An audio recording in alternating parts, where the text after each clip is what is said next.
Have you ever heard a strange noise on the radio late at night? A bit of static, maybe a faint voice from a distant station? Well, imagine hearing a coded message, broadcast with military precision for over 30 years. After the war it was meant for had already ended.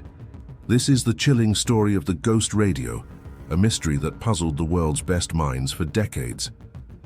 It all started in 1946, a year after World War II officially concluded. The world was breathing a collective sigh of relief, rebuilding from the rubble. But in the quiet corners of the radio spectrum, a new enigma was emerging. Radio operators and intelligence agencies began picking up a strange, intermittent signal originating from a remote, undisclosed location in Europe. This wasn't just random noise. It was a series of structured, coded messages broadcast in formats that seemed strangely familiar, yet archaic, like a voice from the very recent but definitively buried past. For over 30 years, this signal persisted, earning its spooky nickname, the Ghost Radio. It was a phantom on the airwaves, a relic that refused to be silenced. The transmissions were incredibly precise, yet their content was a complete mystery. Who was sending them? And more importantly, who were they trying to reach? Experts from around the globe were completely baffled. The signal didn't align with any known post-war military or civilian broadcasts. It was an anomaly, a ghost in the machine of global communications. The first and most logical theory was that it was a leftover Allied communication system. Perhaps a forgotten automated transmitter stuck in a loop, endlessly repeating its final orders. It's a plausible idea. The war had seen the creation of countless secret networks and devices, some so clandestine that they might have been lost in the administrative chaos that followed V-Day. Maybe this was one of them, a forgotten soldier still standing at its post. But as analysts dug deeper, this simple explanation started to fall apart. The transmission formats, while old, didn't perfectly match any documented Allied systems. This led to a darker, more unsettling possibility. Could this be a remnant of Nazi technology? The Third Reich was known for its obsession with advanced and often bizarre experimental tech. From wonder weapons to sophisticated propaganda machines, they were pioneers of the unorthodox. What if the ghost radio was one of their creations? A secret weapon or a communication device designed to activate sleeper agents long after the Reich had fallen? This theory sent a shiver down the spine of the intelligence community. The idea of hidden operatives, waiting for a signal that would never come, or worse, a signal that was still trying to reach them, was the stuff of spy novels. It painted a picture of a war that hadn't truly ended, with shadows still lingering, waiting for a command from a dead regime. The messages were indecipherable, but their very existence was a threat. Was it a call to arms for a ghost army, or something else entirely? As years turned into decades, the mystery only deepened. Speculation ran wild, moving from the political to the paranormal. Some suggested the signal wasn't a message at all, but a byproduct of a failed experiment in long-range energy transmission. Nikola Tesla himself had dreamed of wireless power. Perhaps a secret wartime project had inadvertently created a powerful, uncontrolled energy broadcast that mimicked a coded signal. This theory was compelling because it would explain why no physical transmitter could ever be found. And that was the most frustrating part of the whole puzzle. Despite countless attempts to triangulate the source, investigators always came up empty-handed.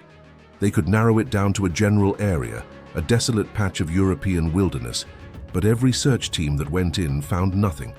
No bunker, no antenna, no power source, just trees, rocks, and an eerie silence that was, at least on the airwaves, anything but quiet. The story gets even weirder. Engineers and technicians who worked on the case reported bizarre electronic malfunctions whenever they got close to the suspected transmission site. Their sensitive instruments would go haywire, readings would become unpredictable, and equipment would fail for no apparent reason. It was as if the area itself was hostile to investigation, shrouded in an invisible field that disrupted technology. This added a layer of high strangeness to the phenomenon, making it feel less like an engineering problem and more like something out of a science fiction story. The ghost radio was no longer just a technical curiosity. It became a symbol, It was a symbol of the enduring secrets of the war, a testament to the fact that some stories don't end just because a peace treaty is signed. The war had been a Pandora's box of secrets, and it seemed one of them had been left open, whispering into the void for decades. Think about the psychological impact of this. For 30 years, someone somewhere was listening. Intelligence agents, radio hobbyists, and conspiracy theorists were all tuned in, trying to crack the code, trying to understand the ghost's message. It became an obsession for many, a haunting melody playing in the background of the Cold War. The world was moving on, building new alliances and facing new threats, but the ghost radio was a constant, unsettling reminder of the recent past. What could the messages have been? Were they outdated weather reports for a long-disbanded army? Launch codes for weapons that no longer existed? Or maybe, just maybe, they were a desperate, automated, "Are you still there?" sent out by a system designed to connect with operatives who were now old or gone forever. Imagine being a former spy, now living a quiet civilian life, and one day hearing a familiar sequence of tones on a shortwave radio, a call from a past you thought you had escaped.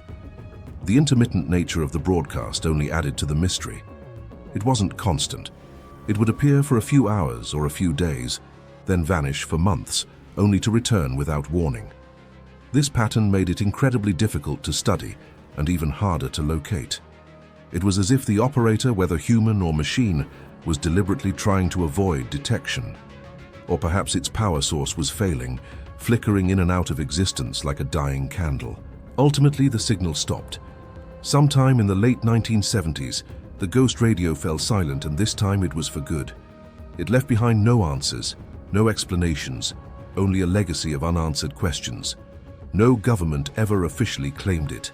No declassified documents have ever shed light on its true purpose. It simply vanished, as mysteriously as it had appeared.